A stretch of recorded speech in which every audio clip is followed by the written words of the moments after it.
What's up guys, G-Murph from Mission DJ here, and today I want to talk about something again for the beginners, and it's going to be 3 different ways to bring in your track in the mix. I'm also going to talk about the difference between blending and what I like to call hot mixing. Stay tuned.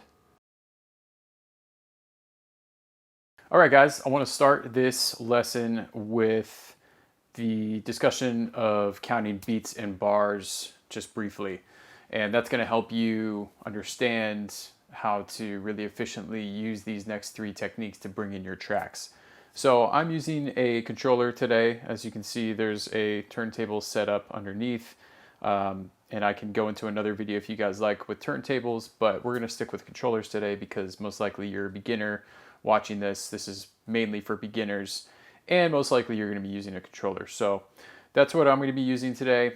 Definitely Serato DJ Pro as well, and I'll be using Bang, the song Bang by Ben, Yeth, and Boswell, Me and My Toothbrush remix, and Lies, Deception, and Fantasy by Chris Lake and Lee Foss, the DeVille edit. So to start out, I want to talk about counting bars. Okay, so a bar is a unit of measure in a song, and with most modern dance music, most any stuff you'll find out there with hip hop, with electronic music, with disco, it's going to be a 4 to the floor beat. All right, so there's 4 beats per bar, 4 beats per measure. You may have heard in music school.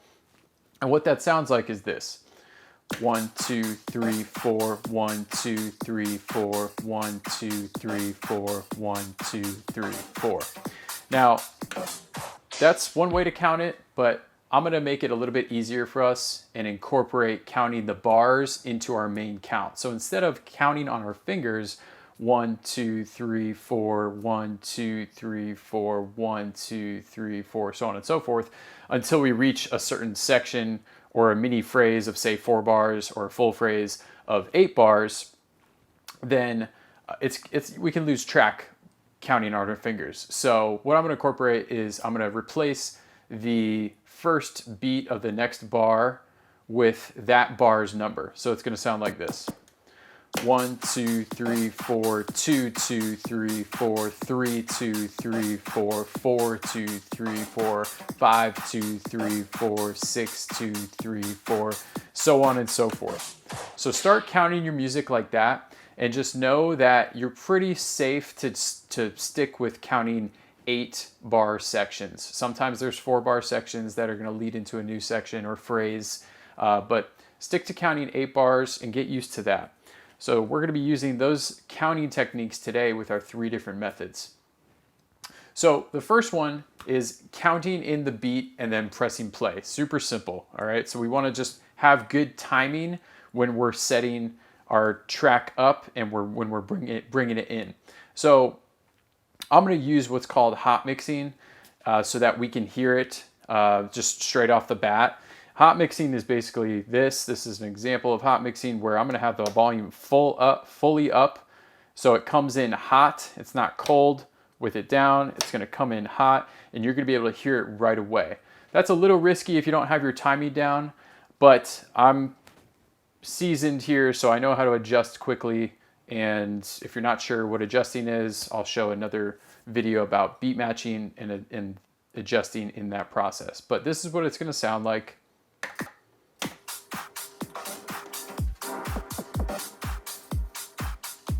So I'm counting in my head. I'm going to start in the next 8 bar section. 1, 2, 3, 4, 2, 2, 3, 4, 3, 2, 3, 4, 4, 2, 3, 4, 1, 2, 3, 4, 2, 2, 3, 4, 3, 2, 3, 4, 4, 2, 3, halfway, 5, 2, 3, 4, 6, 2, 3, 4, 7, 2, 3, 4, 8, 2, 3, 4, go. So I'm just adjusting, and I'm good to go. I can bring this volume down if I wanted to, and I'll be into that new track like so. Okay, I'll do it again.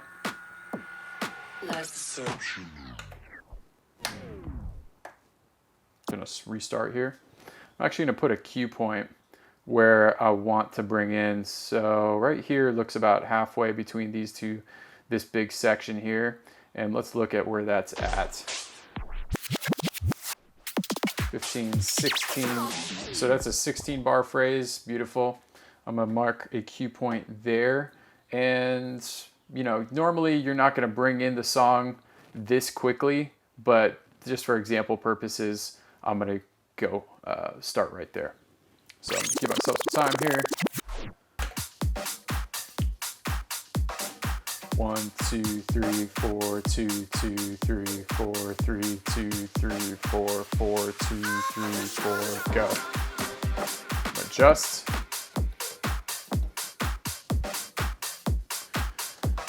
Good to go. So that is the first method, which is quite straightforward. You're just making sure your counting is correct and you're pressing play. So a lot of DJs get flack for just pressing play.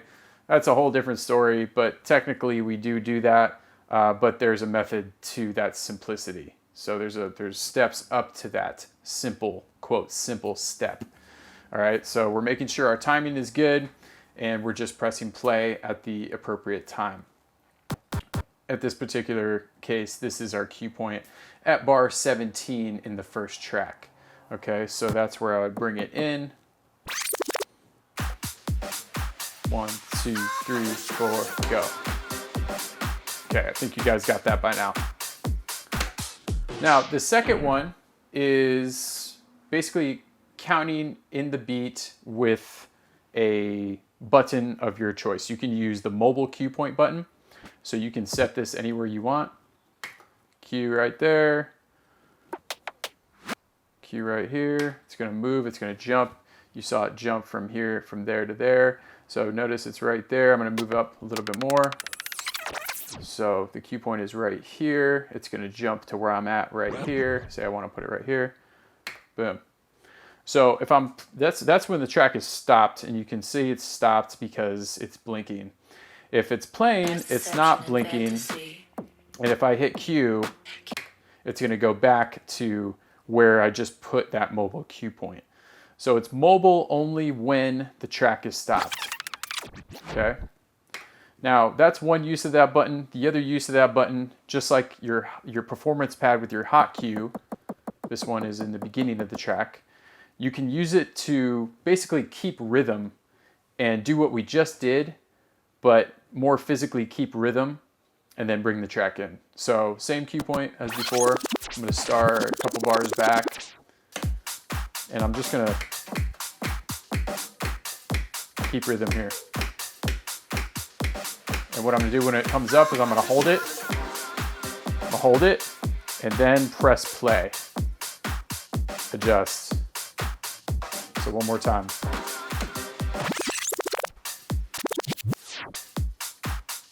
Okay. You go back to the beginning. That was a little quicker. So I just hit cue, tapped in the beat, and then held it, press play. So that's another way you can do it. All right, the third and final method is scratching in, and some differences between this setup and say a turntable setup is you won't have this cue button on a turntable setup. You will have, depending on your mixer, I have an S9 below me. It does have performance pads, so you could do the same thing here as we did with the cue button. Just keep beat, hold it, press play when you're ready. But a lot of times you'll be scratching in the beat, which is our next technique. All right, so that's what looks like this. Give me some time here. And I'm just throwing this start point where I'm starting, wherever it is, at an arbitrary place. I'm just giving myself some time. A couple bars, as you can see, this top white arrow before our cue point, which is the bottom gold arrow. Okay, so I'm just giving myself whatever you feel comfortable with. If it's just one bar, go for it. One bar here at 16. 1, 2, 3, 4, and then go. Or you can bring it back more. I suggest bringing it back a little bit more so that you have time to kind of feel the rhythm and get situated for that track to come in. And also, just remember, you have to have your beats, your BPMs lined up. So we have that lined up. If it was off at 113, that would not work at all. Or if it was up, that would not work either. So we want to bring it right to match it at 124. So we're matching BPMs. Anyway, back to the scratch in. We're just going to do a baby scratch. And we're going to do the same. It's the same concept as hitting the cue point, keeping the beat, but we're just scratching. So with this, you have to make sure the track is already playing. And what you're doing, this jog wheel is heat sensitive, so it acts just like a vinyl record or a turntable in the sense that once you touch it, the track stops. See that? And that gives you the ability in vinyl mode, which has to be activated. Well, my vinyl mode seems to work no matter what, but usually when that's off, you can only adjust and not scratch as so. So make sure vinyl mode is on, and we're just gonna go to the beat and bring the track in like this. So I'm gonna give myself a little bit more room.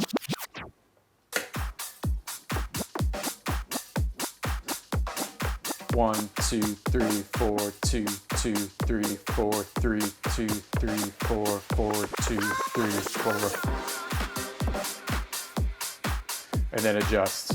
So your timing might not be perfect every time. That's why you need to be able to adjust quickly. And we'll do that again.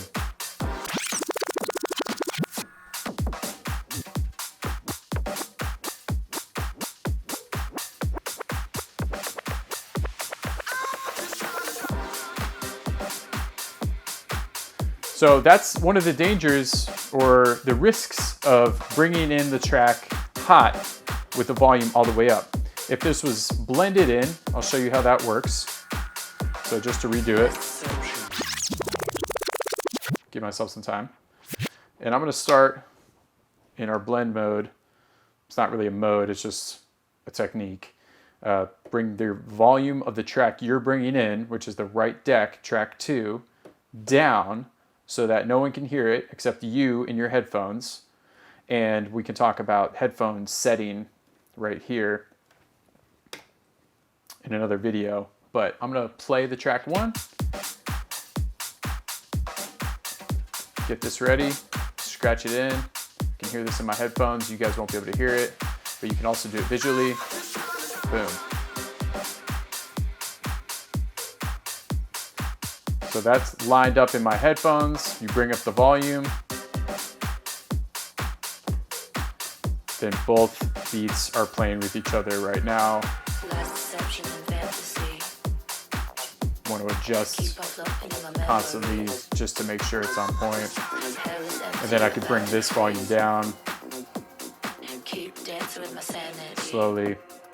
You could also do this with the crossfader, depending on your crossfader curve, but that's for another lesson as well. So just to recap, guys, blend mode is where you have the track that you're bringing in silent, only you can hear it in your headphones. You cue it up, make sure it's good to go, and I'll do it again going from left to right this time instead of right to left. And I'm just gonna scratch in this time on this next phrase. 4, 3, 2, 1.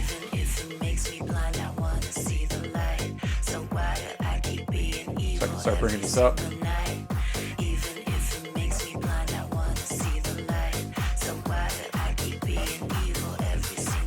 Cool. Now, again, like we were doing before, we'll go left to right to recap all 3, and I'll show you it with hot mixing, where both volumes are up, both volumes are hot, as they say in the industry. So the first one is just counting correctly. 1, 2, 1, 2, 3, 4, 2, 2, 3, 4, 3, 2, 3, 4, 4, 2, 3, 4, 5, 2, 3, 4, 6, 2, 3, 4, 7, 2, 3, 4, 8, 2, 3, 4. Now you saw I wasn't ready there. If you go back, rewind, but I just hit my cue point, which was at the beginning beat.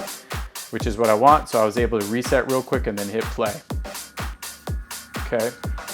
Now, you don't have to count out loud every time. You can even dance, just bob your head, move, so you can feel the count. And eventually you're gonna start feeling these different moments that are correct in your phrasing so that you can bring in the track at the appropriate time, as opposed to in the middle of a phrase, which doesn't sound so great. So I'll have some more videos on phrasing as time goes on. Phrasing is a little bit more complicated, but I just want to show you different techniques to bring in the track. And the second one, of course, is using a little bit more rhythm as opposed to just counting. And we're going to use the cue point for that one or the hot cue for this one. So reset. Reset over here too.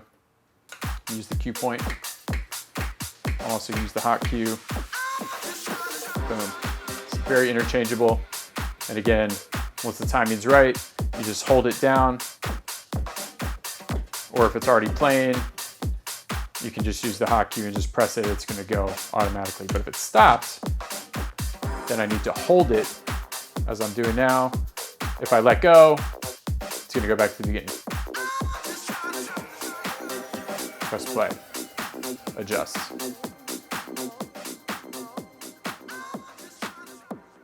And last but not least, we went over scratching.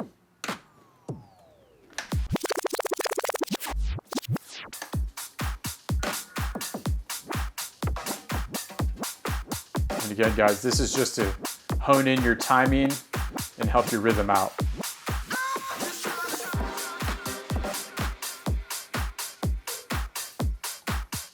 Also work on your quick adjustment skills, which you'll need to bring in tracks on the fly hot like that, depending on how your mixing style evolves.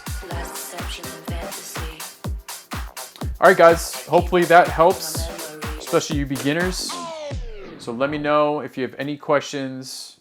It might seem like a lot, but they're very straightforward techniques. You can use any one of these, or if you have a different technique that works better for you, let me know. I'm curious to know what your technique of choice is, and maybe I'll make a video about it too. But these are my 3 favorite techniques. I switch it up just so that it doesn't get too monotonous. If I'm just scratching in all the time, if I'm just waiting for the right time to bring the track in, counting in my head, or if I'm using some rhythm with the cue button or the hot cue button and then holding it and pressing play at the correct time. So I like varying those 3 different methods. That's what works for me. Let me know what works for you. I'll see you next time on the next video. Mission accomplished, guys. Keep on spinning.